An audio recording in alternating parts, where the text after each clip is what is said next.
Manish Kashyap Bihar political. Manish Kashyap या जीतन राम मांझी कौन है बड़े भविष्य वक्ता? दी थी जदयू आरजेडी सरकार गिरने की डेडलाइन।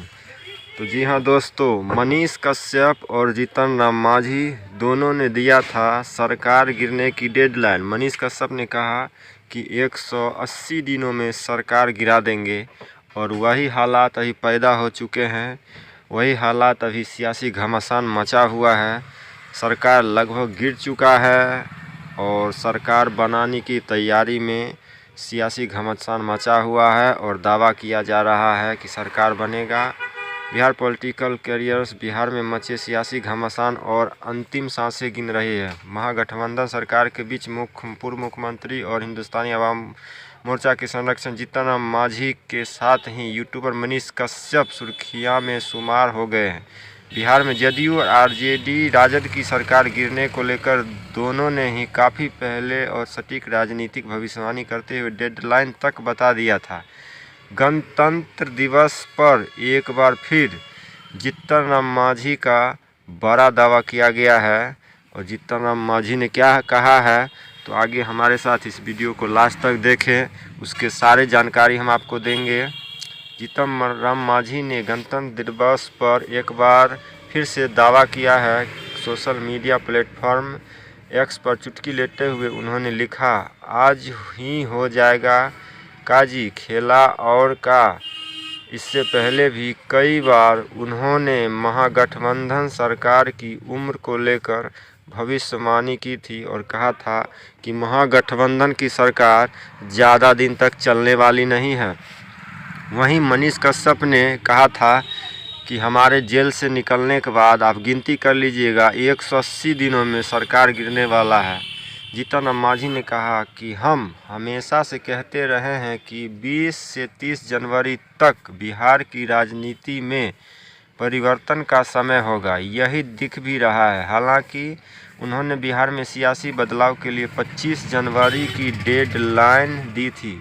बाद में उन्होंने इसके लिए 31 जनवरी से पहले सब होने की भविष्यवाणी की थी। क्या आखिर में वही हुआ जो जीतन राम मांझी और मनीष कश्यप ने कहा था? वही खेला हो गया और खेला हो रहा है। 9 महीने तक जेल में रहे यूट्यूबर मनीष कश्यप की भविष्यवाणी क्या थी? दूसरी ओर पटना से दिल्ली तक हो रही सियासी दिग्गजों की बैठकों के बीच बिहार सरकार को लेकर मनीष कश्यप की भविष्यवाणी भी सच साबित होती दिख रही है। बिहार के यूट्यूबर मनीष कश्यप ने 23 दिसंबर 2023 को पटना के बेउर जेल से बाहर आते ही महागठबंधन की सरकार की उम्र को घोषित कर दी थी और कहा था कि 180 दिन में सरकार गिरने वाला है। और वही हुआ जो मनीष कश्यप ने कहा था। उन्होंने दावा किया था कि उनके जेल से बाहर निकलने के बाद 180 दिन के भीतर महागठबंधन की सरकार गिरा दिया जाएगा। इसके साथ ही डिप्टी सीएम तेजस्वी यादव फिर से बेरोजगार हो जाएंगे। हालांकि तमिलनाडु और बिहार की जेल में 9 महीने तक बंद मनीष कश्यप का गुस्सा राजद नेता तेजस्वी यादव के खिलाफ बताया जाता है और तेजस्वी यादव को लेकर के काफ़ी बयानबाजी हुआ था। नीतीश और तेजस्वी के बीच नहीं हो रही बातचीत, सरकार बचाने में जुटा है राजद। सरकार बचाने में तेजस्वी यादव और लालू प्रसाद लगे हुए हैं। बिहार में गणतंत्र दिवस के मौके पर भी सीएम नीतीश कुमार और डिप्टी सीएम तेजस्वी यादव में महज औपचारिकता दुआ सलाम तक सीमित रहे। इसी दिन राज्यपाल की ओर से आयोजित हाई टी प्रोग्राम में दोनों मिलने वाले हैं। इसके पहले 20 मिनट की कैबिनेट मीटिंग में भी दोनों के बीच कोई बातचीत नहीं हुई। बिहार सरकार में सहयोगी दोनों नेताओं ने अभी तक महागठबंधन सरकार को लेकर कोई बयान नहीं दिया है, लेकिन राजद की ओर से जदयू एक साथ उसके सरकार बचाने की सूरत में लालू प्रसाद समीकरणों के लिए बने हुए हैं। भाजपा जदयू गठबंधन लगभग फाइनल। घोषणा से पहले बना ये नया फार्मूला सूत्रों का दावा है कि मुख्यमंत्री नीतीश कुमार विधानसभा भंग करने की सिफारिश नहीं करने वाले हैं।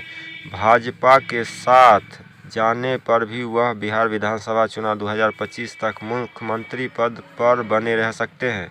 चर्चा है कि भाजपा आलाकमान की ओर से इसके लिए सहमति दे दी गई है। पहले भाजपा की ओर से सीएम पोस्ट पर दावा किया जा रहा था। गुरुवार 25 जनवरी को बिहार भाजपा सम्राट चौधरी और जदयू प्रवक्ता केसी त्यागी पटना से एक ही फ्लाइट से दिल्ली पहुंचे थे। भाजपा के बिहार प्रभारी महासचिव विनोद तावरे के अमित शाह के साथ बिहार भाजपा के सीनियर नेताओं के साथ बैठक हुई थी। सम्राट चौधरी, पूर्व डिप्टी सीएम सुशील मोदी, रेणु देवी, तारकिशोर प्रसाद, केंद्रीय मंत्री नित्यानंद राय और अश्विनी चौबे सहित तमाम बड़े नेता इसमें शामिल थे।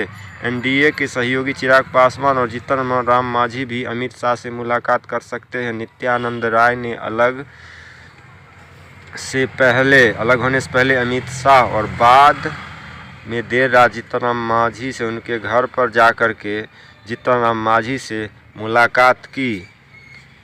एनडीए के बैनर तले ही लोकसभा और विधानसभा चुनाव लड़ेंगे नीतीश कुमार। रिपोर्ट के मुताबिक भाजपा जदयू गठबंधन के नए फॉर्मूले के मुताबिक दोनों दलों के बीच गठबंधन सरकार में साल 2000 में विभागों का जैसे बंटवारा हुआ था वैसा ही रहने की संभावना है, यानी सीएम नीतीश कुमार के साथ भाजपा के डिप्टी सीएम बनाए जा सकते हैं। नीतीश कुमार की ओर से इसके लिए सुशील मोदी का नाम आगे किए जाने की बात कही जा रही है। नीतीश कुमार एनडीए के बैनर तले ही लोकसभा चुनाव 2024 और विधानसभा चुनाव 2025 लड़ने वाले हैं। बैठक में यह भी कहा गया है कि सीएम नीतीश के खिलाफ साजिश में राजद के साथ जदयू के कई भी नेता शामिल हैं।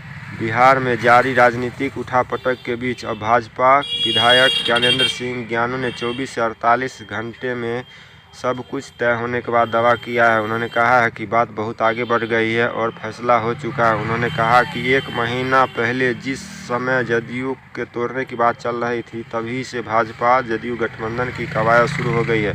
सीएम नीतीश कुमार के खिलाफ गहरी साजिश में राजद के साथ जदयू के कई बड़े नेता शामिल हैं। उसी समय से नीतीश कुमार शांति से अपने अपने काम को धोखा देने का प्रयास करते आ रहे हैं। नीतीश कुमार की पार्टी जदयू ने 28 जनवरी को मिलर हाई स्कूल ग्राउंड में महाराणा प्रताप को लेकर होने वाले कार्यक्रम को रद्द कर दिया है। सूत्रों का दावा है कि भाजपा जदयू गठबंधन की सरकार बनने पर नीतीश कुमार इसी दिन फिर से मुख्यमंत्री की शपथ ले सकते हैं। तो आप जितने भी हमारे दर्शक देख रहे हैं, कृपया करके इस वीडियो को ज़्यादा से ज़्यादा शेयर करें। यूट्यूब पर है तो यूट्यूब चैनल को सब्सक्राइब करें। मिलते हैं नेक्स्ट न्यूज़ अपडेट के साथ, तब तक के लिए जय हिंद, जय भारत।